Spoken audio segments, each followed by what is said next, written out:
এটা আমাদের বিজ্ঞান বাক্সের ট্যানগ্রাম কিট।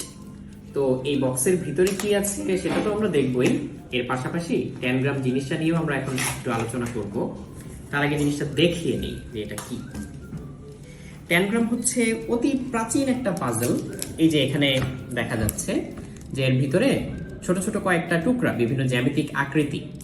তো এখানে 7টা টুকরা আছে। এই 7টা টুকরা দিয়ে লিটারালি হাজার হাজার শেপ তৈরি করা যায়, হাজার হাজার আকৃতি তৈরি করা যায়। কি তৈরি করা যায় না? ফুল, পাখি, লতা পাতা তো বটেই, ঘরবাড়ি, জাহাজ, বিমান, রোবট, বিভিন্ন রকম সংখ্যা, নাম্বার, যা ইচ্ছা মোটামুটি সবই তৈরি করা যায়। তো এখানে আমরা যেটা করেছি, একটা ম্যানুয়াল দিয়ে দিয়েছি। এই ম্যানুয়ালটাতে ট্যানগ্রাম সম্পর্কে শুরুতে ছোট্ট একটা স্টোরি আছে, যে ট্যানগ্রামটা কি, এটা কোত্থেকে আসলো, এই সম্পর্কে কিংবদন্তি কি বলে। সেই গল্পের পরে আমরা এরকম বিভিন্ন রকম পাজল দিয়েছি, যে একটা পেজে থাকবে এক একটা শেপ। যেমন এটা একটা মাছের শেপ, এটা একটা হেলিকপ্টারের শেপ, এটা হচ্ছে একটা অ্যাপলের শেপ। সো এরকম বিভিন্ন রকম পাজল দেওয়ার পরে আমরা আবার অন্য পাতায় সেটার উত্তর দিয়ে দিয়েছি যে এই জিনিসটা আসলে এইভাবে বানাতে হয়। তো আমরা এখন চাইলে একটু ট্রাই করে দেখতে পারি যে এটা দিয়ে বিভিন্ন শেপগুলো আসলে কিভাবে বানায়, তাহলে ব্যাপারটা আরো ভালো করে বোঝা যাবে। এখানে যে পিসগুলো দেওয়া, এই পিসগুলোর এক পাশে ফোম, আরেক পাশে হচ্ছে একটা ম্যাগনেটের লেয়ার দেয়া। তো ম্যাগনেটের লেয়ার দেওয়া থাকায় সুবিধা হচ্ছে যে এটা এই বোর্ডের মধ্যে আটকে যায়। যে আমি যদি এগুলো এখানে রাখি তাহলে এগুলো কিন্তু এখান থেকে পড়বে না, আমি এটা নাড়াচাড়া করলে বা ঝাঁকি দিলেও আসলে এখান থেকে পড়বে না। তো আমরা এখান থেকে একটা শেপ নেই, যেমন ধরা যাক এই কুকুরটা যদি আমি তৈরি করতে চাই, তাহলে আমি এই যে এখানে একটা দিলাম, এখানে একটা পিস দিলাম। আমি এখন দেখে দেখেই বানাচ্ছি, বাট বাচ্চারা যখন করবে তখন তারা হচ্ছে দেখে বা না দেখে যে কোনো ভাবেই বানাতে পারবে, নিজেকে চ্যালেঞ্জ করতে পারবে। এই এটা দিলাম, এটা এখানে দিলাম, এটা পেছনের অংশটা, পেছনের পা, এটা হচ্ছে সামনের, ব্যাস। তাহলে এই যে একটা প্রাণীর আকৃতি হয়ে গেল, এটা তৈরি করা যায়। বা আমি যদি এখান থেকে অন্য কিছু তৈরি করতে চাই, ধরা যাক আমি হচ্ছে এখান থেকে একটা জাহাজ তৈরি করতে চাই, তাহলে এই যে এরকম একটা শেপ জাহাজ। এখানে পাজলটা দেওয়া আছে যে জাহাজটা কিরকম হবে এই টাইপের, আর এখানে হচ্ছে এই উত্তরটা দেওয়া আছে যে আসলে আমরা কিভাবে জিনিসটাকে তৈরি করব। তো আমি এই শেপটা যদি হচ্ছে ঝটপট বানিয়ে দেখাই তাহলে মেলানো যাবে।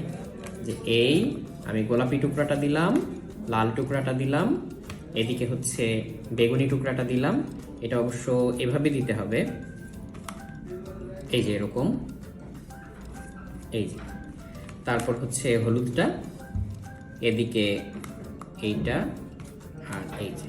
তাহলে এটা হচ্ছে একটা নৌকা বা জাহাজের মাস্তুল হয়ে গেল। এখানে ছোট্ট একটা উপরে কেবিন, এই কেবিনটার উপরে এই যে ছোট্ট একটা ছাদের মতো দেখা যাচ্ছে, সেটা এই যে এখানে দেখা যাচ্ছে।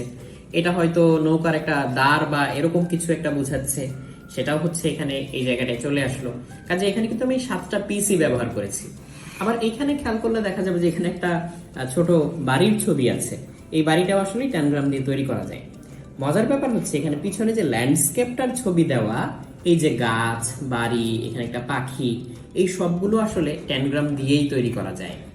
এবং আমাদের ম্যানুয়ালের উপরে যে লেখাগুলো বা ছবিগুলো, এগুলো আসলে ট্যানগ্রামের পিসগুলো নিয়েই তৈরি করা। তো এই জিনিসটা ঘাটতে ঘাটতে বাচ্চারা আসলে একটা আইডিয়া পাবে যে অল্প কিছু জ্যামিতিক আকৃতি দিয়ে আমরা যে আসলে শত শত হাজার হাজার ইমেজ বা সংখ্যা বা নাম্বার, অক্ষর এগুলো তৈরি করতে পারি, এটার একটা আইডিয়া পাবে। এমনকি যেহেতু ট্যানগ্রাম দিয়ে তৈরি করা প্যাটার্নের সংখ্যা হাজার হাজার, এখানে তো আমরা মাত্র কয়েকশো দিয়েছি। তো সে নিজেও কিন্তু এমন অনেক প্যাটার্ন তৈরি করতে পারবে যেগুলো এই ম্যানুয়ালের মধ্যে নেই বা এক্স্যাক্টলি এই জায়গায় আমরা এখনো দেইনি। এমনকি ইন্টারনেটেও সে হচ্ছে অনেক রিসোর্স পাবে খুঁজে খুঁজে, যে এই আকৃতিটা দেখে তৈরি করতে পারে কিনা, নিজেকে নিজে চ্যালেঞ্জ করতে পারবে। বাচ্চারা এই জিনিসটা নিয়ে খেলতে খেলতে অনেকগুলো জিনিস শিখবে, তাদের অনেক ধরনের উপকার হবে। এক নাম্বার হচ্ছে তাদের অ্যাকচুয়ালি ব্রেইন অ্যাক্টিভিটি বাড়বে।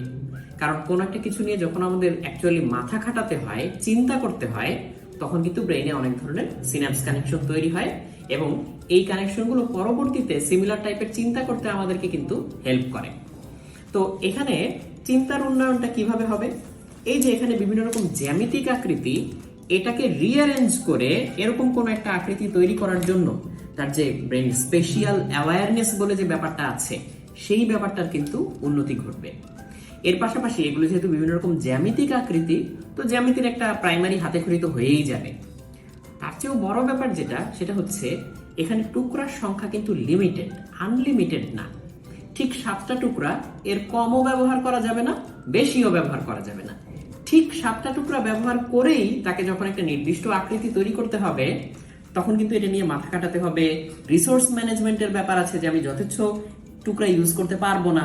তো এভাবে কিন্তু ব্রেইন অ্যাক্টিভিটি বেশ ভালো রকম বৃদ্ধি পাবে। আরেকটা ব্যাপার এখানে মেনশন করা যায়, যেমন বাচ্চারা যখন মোবাইল ফোনে কোন একটা কিছু দেখে বা ইউটিউব বা এরকম কোন একটা ভিডিও দেখে সময় কাটায়, তখন ও তো আসলে হচ্ছে একটা মিডিয়া কনজিউম করে, বা যখন ইভেন গেমও খেলে তখন সেই জিনিসটাকে কনজিউম করে। হয়তো ওই লেভেলে হচ্ছে তাকে চিন্তা করতে হয় না, বা করলেও খুব কম লেভেলে চিন্তা করতে হয়। এটা অনেকটা এন্টারটেইনমেন্টের মধ্যে পড়ে।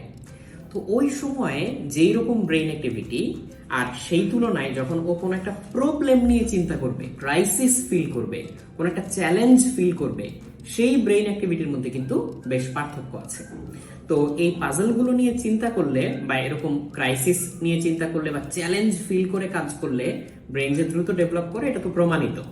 তো কাজেই এই ট্যানগ্রামটা কিন্তু এই ক্ষেত্রে অনেক বড় একটা ভূমিকা পালন করতে পারে।